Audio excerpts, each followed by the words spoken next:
working in a non-compliant classroom where general education TK students were regressed into a preschool setting to obtain after-school funds, not here. The classroom had no multiple subject credential, and after making that report, I was placed on administrative leave and then constructively terminated. I'm here to speak about the proposed tuition increase for the CHAMPS preschool program. CHAMPS preschool program is an inclusion model. Like at Awanda, it's structured similarly, but CHAMPS did not regress TK students to obtain ELA funds. The CHAMPS program, it's not a daycare, and it is not a Head Start, and it has educational curriculum. Programs like Head Start, private schools, or daycare centers can charge tuition because they're either funded federally or under separate rules where they operate independently of the public school system. They're not governed by the California Constitution's requirement that public education be provided free of charge.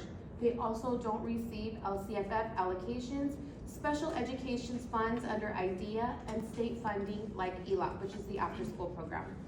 But when a school district operates a preschool program, particularly one that's integrated with special education, staffed with credentialed educators, and supported by state and federal funds, should we be paying tuition at all?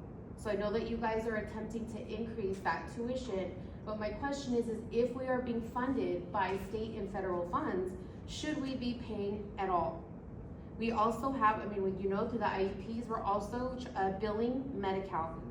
Before increasing or even continuing to charge fees in a program like CHAMPS, could the district conduct a legal review to confirm that these practices are compliant with both the California Constitution and applicable sections of education?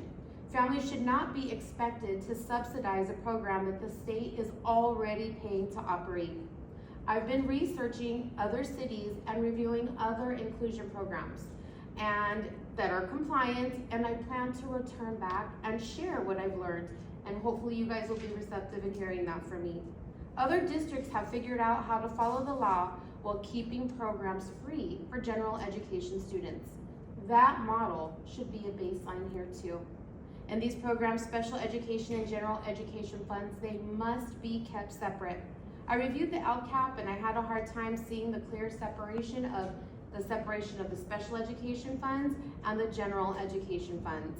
Under Penal Code 424, the misuse or misallocation of public funds, even unintentionally, can be a serious issue.